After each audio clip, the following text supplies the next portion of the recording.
Ladies and gentlemen, welcome back to a place where we talk about the things most people only whisper about in the dark. Tonight I want to start with a story that happened in a softly lit Paris apartment. The kind where the curtains breathe with the breeze and every shadow feels like a secret.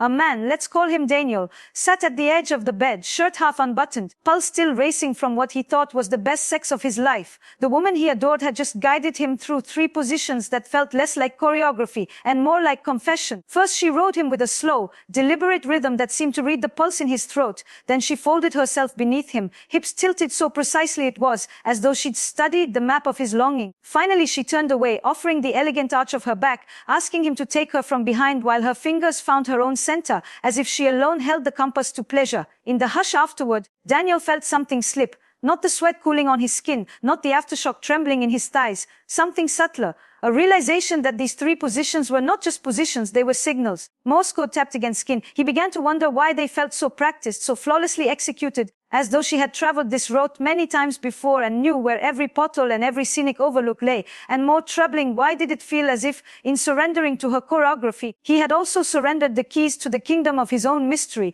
If you have ever shared breath and body with someone and then lain awake wondering whether what just happened was intimacy or exhibition, this story is for you. Tonight we are going to explore why certain sexual signatures can reveal an emotional blueprint and why men over 30, men who have already loved, lost, rebuilt, cannot afford to ignore what the body is trying to say when it chooses its angles, its rhythms, its silences. Stay with me, because by the time we are done, you will not only understand what those 3 positions can betray, you will also know how to read the difference between a woman who is writing a love letter with her hips and a woman who is simply flipping through a well-worn script. Let's step back into that Paris apartment for a moment, because Daniel's story is only half told.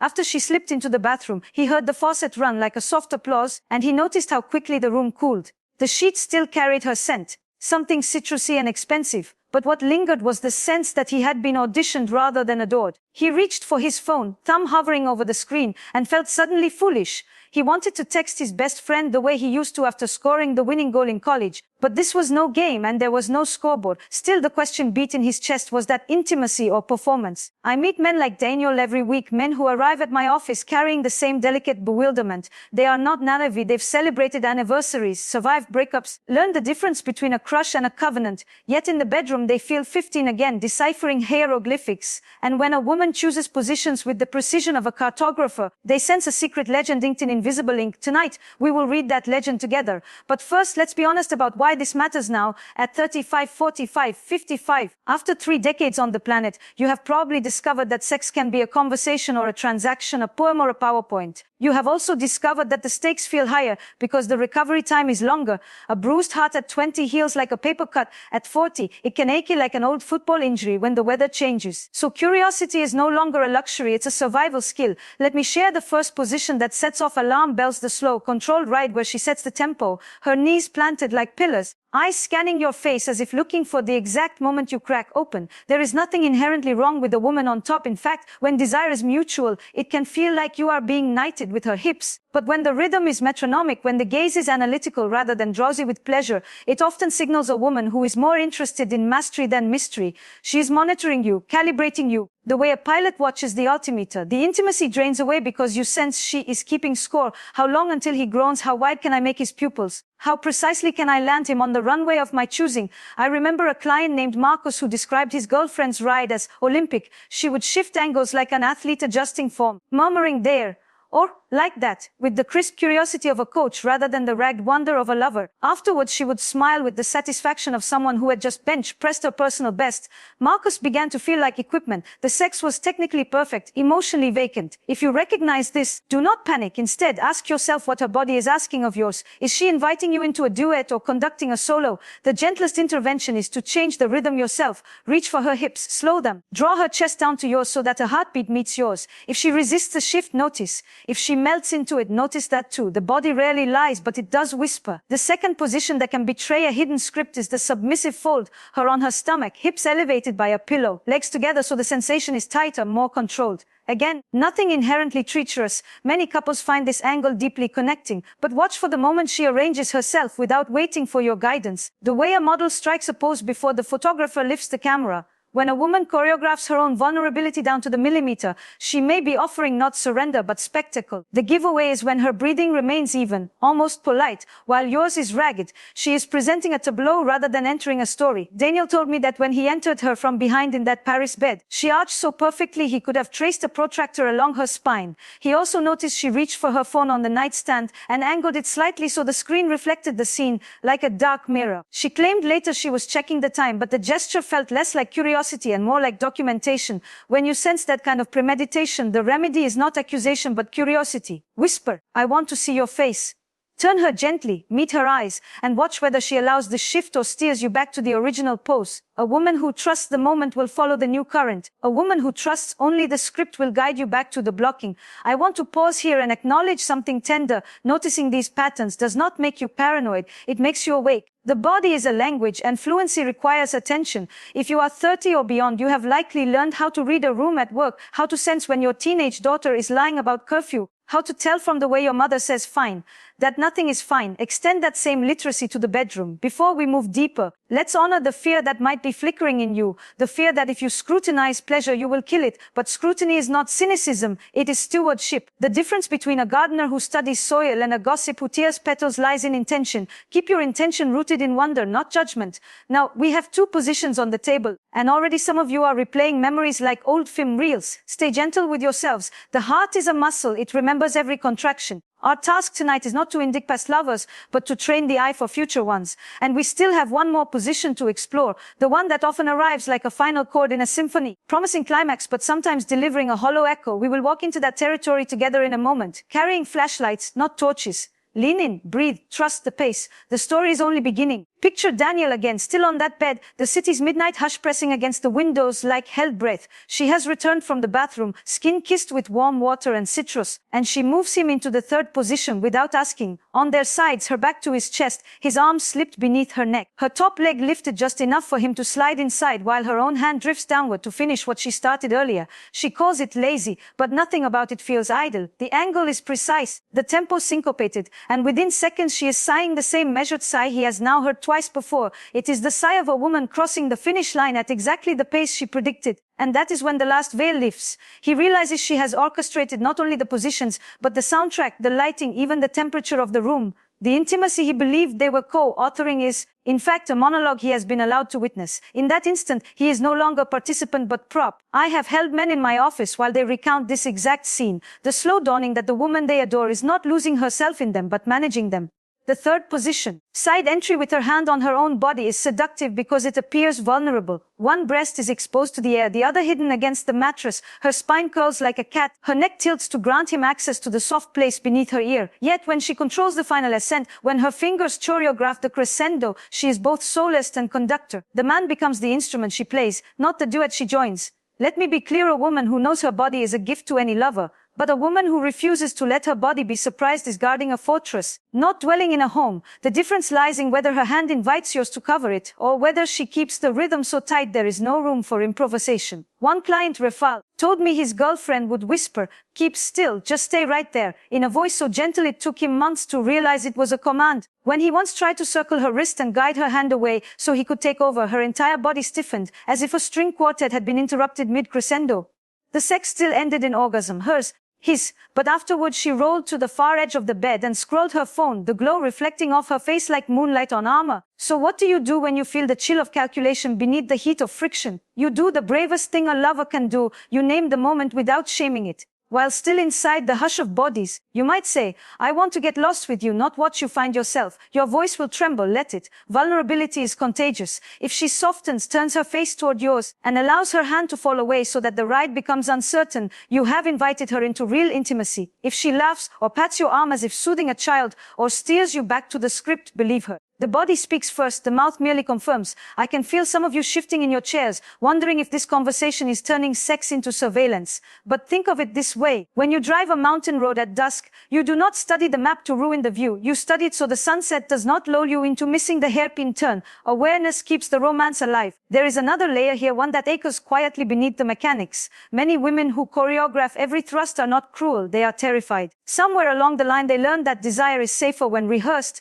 that surrender equals equals abandonment. Their control is a shield, not a sword. If you love such a woman, the question becomes, can you stay steady long enough for her to lower the shield? Not by demanding, not by cajoling, but by being rooted in your own desire while making room for hers to unfold. Sometimes the bravest invitation is to pause, rest your forehead against hers and say, we have all night, show me what scares you. But, and this is crucial, her fear is not yours to fix. You can offer presence, you cannot offer salvation. And if she continues to use her body like a PowerPoint presentation, clicking efficiently from slide to slide, you must decide whether you are willing to be an audience member forever. At 30 and beyond, the cost of admission rises every year. Daniel, in that Paris bed, made his choice. He wrapped his arm more tightly around her waist and whispered, look at me. She turned her head, eyes wide, pupils blown from pleasure and perhaps from panic. He said again, slower, I want to see you come undone, not on schedule. For a long moment she held his gaze, and he could feel the tremor in her thigh. Then she let her leg fall, let her hand rest on top of his, and allowed the rhythm to wobble. It was not cinematic. It was human, messy, slower, sweeter. That night did not solve everything. Patterns dug by fear do not dissolve in one moonlit hour. But it was the first crack in the script, and light got in. We have now walked through the 3 positions: the calibrated ride, the post-surrender, the choreographed finale. You have learned to notice when mastery eclipses mystery, when performance replaces presence. You have also learned to ask gentle, disruptive questions that invite mutuality. Our journey, however, is not yet complete. In the next breath of this conversation, we will explore how to respond when the invitation is refused, how to heal the part of you that secretly enjoys being managed because it feels like being chosen, and how to recognize the rare woman whose desire is both wild and kind, who chooses positions not to control but to co-create. Stay close. The door we are opening next is the one that leads back to your own heart. Daniel's story did not end on that tender, trembling note. The next morning, over coffee and the soft clatter of spoons against porcelain, she asked, was last night rough for you? Her tone was airy, as though she'd merely taken a wrong turn on the way to the market. He tried to describe the difference between being guided and being steered, but the words tangled. She laughed, kissed the top of his head, and said, you think too much. Then she left for yoga. 3 weeks later, they were back in the same apartment. This time she did not wait for moonlight. She moved him through the same tried, ride, fold, like a flight attendant indicating exits efficiently, politely non-negotiable.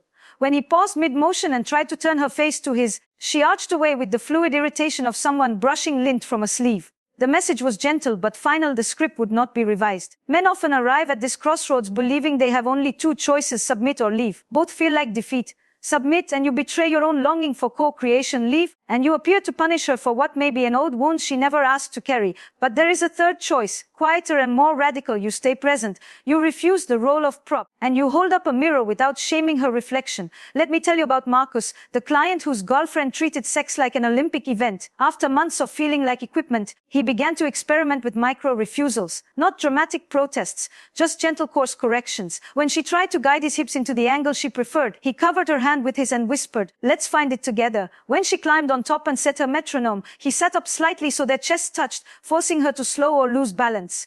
At first she frowned, confused, the way a dancer hears the wrong count. But because he did not scold, only invited, her body began to soften by degrees. One night halfway through she actually giggled, an unguarded, ridiculous sound neither of them had heard before.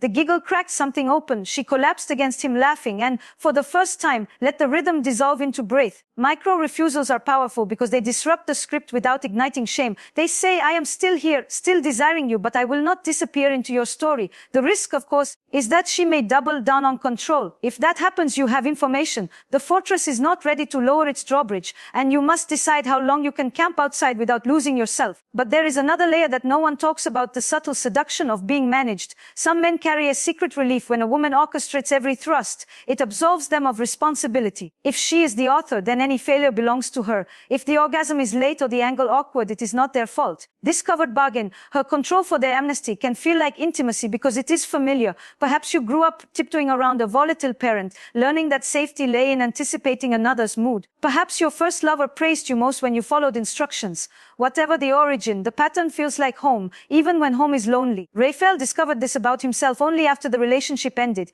In my office, he traced the arc of his resentment. She turned me into an extra in my own scene, but when I asked what he had done with his own desire, he grew quiet.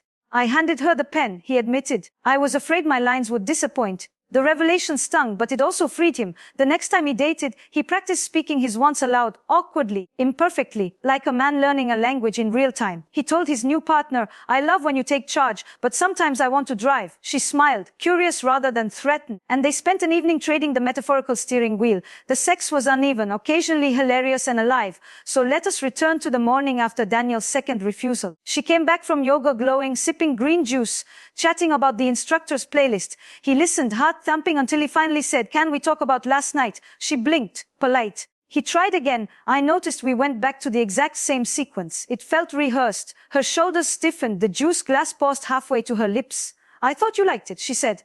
"You came, didn't you?" The words were light, but the subtext was barbed. "Are you complaining about a gift?" He took a breath, tasting fear and determination in equal measure. "I did come," he said. "And it felt good. But I want to feel you, not just the routine." She set the glass down, folded her arms. "I don't know what you mean," she said, but the flush climbing her neck suggested otherwise. He stepped closer, careful not to crowd. "I mean the moment you let your breath surprise you. I want more of that." She looked away, eyes shining, not with tears, but with a kind of startled fury. "Maybe I don't like surprises," she whispered. Then she grabbed her mat and left. The apartment hummed with absence. Daniel sank onto the couch, unsure whether he had just initiated a breakup or a breakthrough. What he did not know yet was that his gentle honesty had cracked the wall she did not even realize she was hiding behind. 2 days later, she sent a voice memo, not a text, a voice memo, trembling and raw. "I think I use sex to stay ahead of being abandoned. If I control it, I can't be left.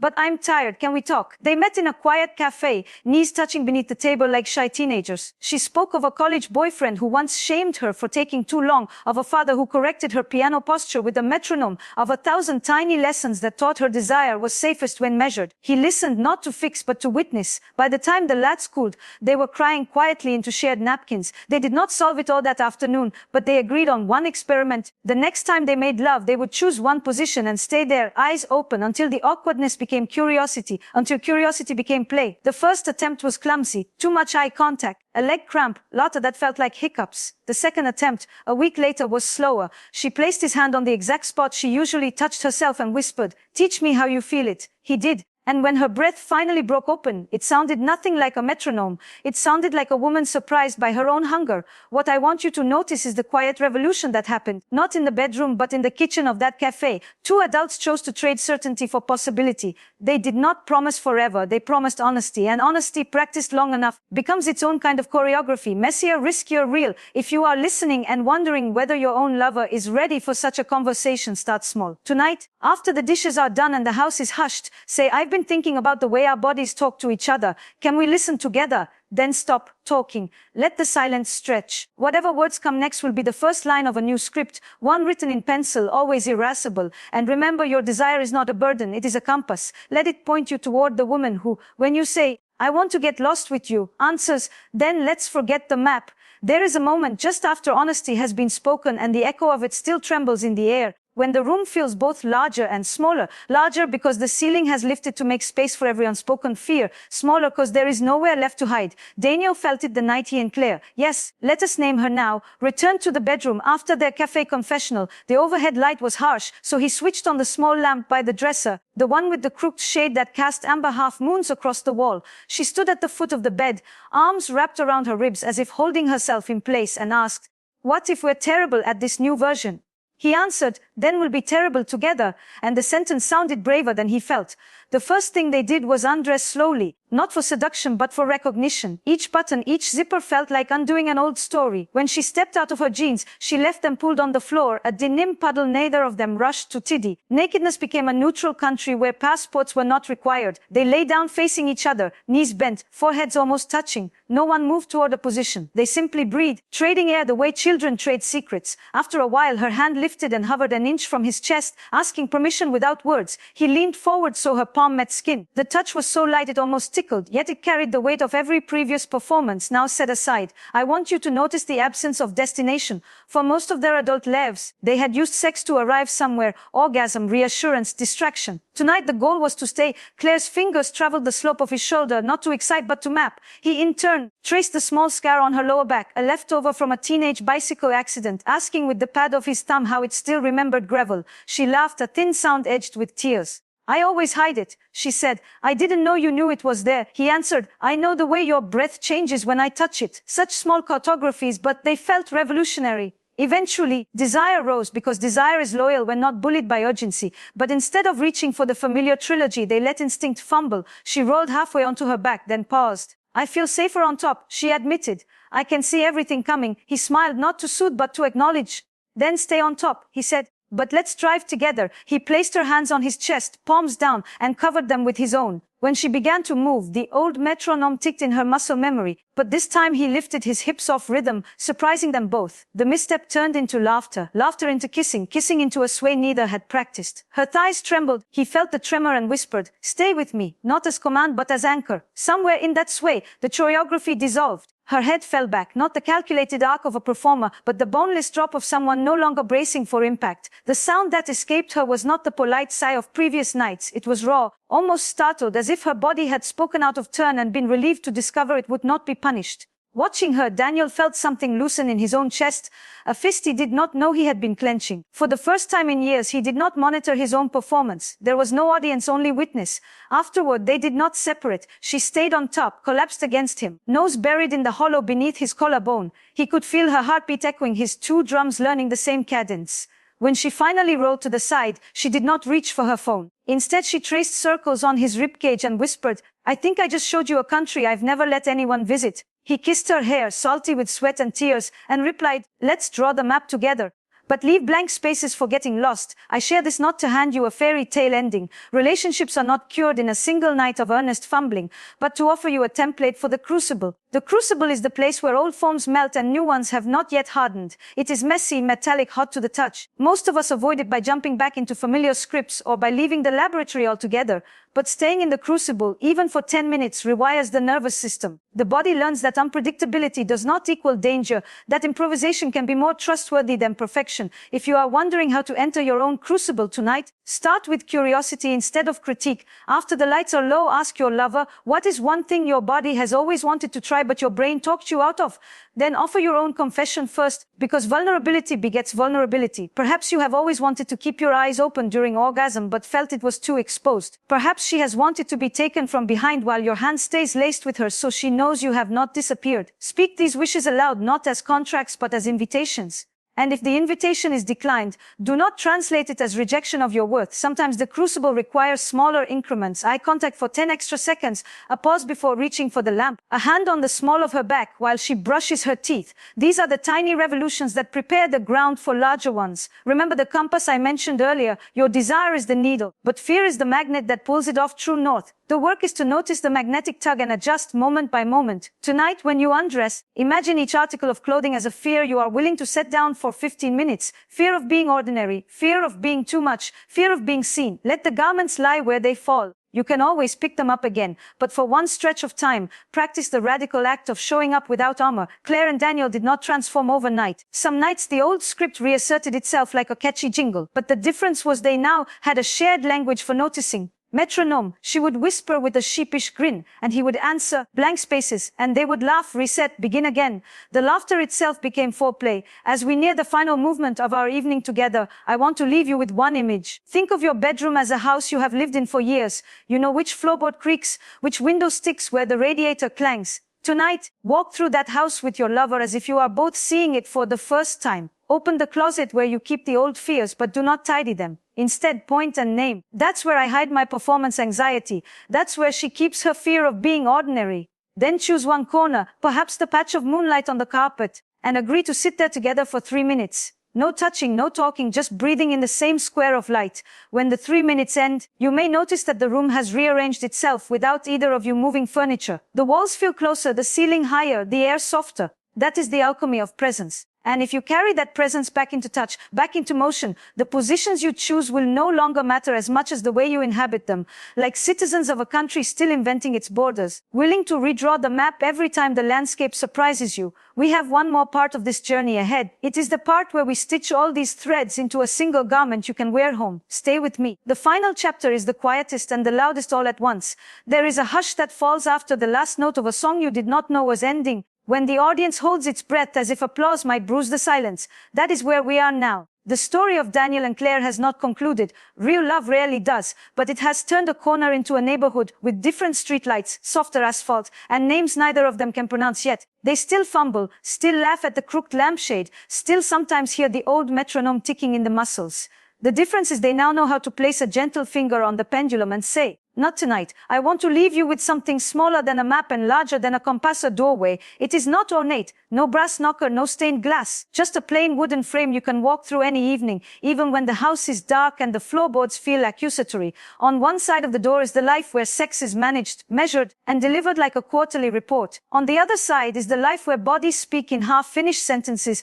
where you might start in one position and dissolve into giggles and end up lying crosswise, feet hanging off the mattress, discovering that your elbow fits perfectly into the hollow beneath her knee. The door is always open, but you have to choose the threshold. Let me offer 3 final practices, not as bullet points, they would look ridiculous after all this moonlit prose, but as soft footprints you can follow when the night feels too quiet or too loud. First, the nightly debrief. After the light is off and the room smells of skin and sleep, ask one question: what felt generous tonight? Not what did you like? That invites scores. Generosity is subtler. Perhaps she noticed the way you held her hair away from her face, or you felt her hand linger on your shoulder blade a bit longer than necessary. Name the generosity aloud. Let it land like a pebble in still water. Over weeks, these small acknowledgements become sediment that raises the riverbed of trust. Second, the permission slip. Once a month, write yourselves a note on the back of an old receipt or the corner of a grocery list. Permission to be awkward, greedy, shy, loud, unfinished. Sign it together. Fold it, tuck it under the mattress. Let the paper absorb the weight of your bodies.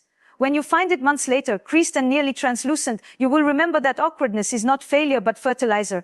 Third, the silent rehearsal. Choose a morning when the alarm is mercifully mute. Lie face to face, knees touching, and rehearse the entire arc of lovemaking without moving. Picture every shift of weight, every gasp, every moment of uncertainty. Do it silently, like actors in a black box theater. The exercise sounds absurd until you feel how the mind becomes a rehearsal space for courage. Later, when you enact the scene, the body will recognize the choreography as a friend rather than a script. I think of Claire, weeks after the Café Confession, standing at that same dresser with the crooked lamp. She looked at her reflection and said aloud, "I don't want to be the only one who knows how this ends." Then she walked to Daniel, who was reading on the couch, and placed the metronome.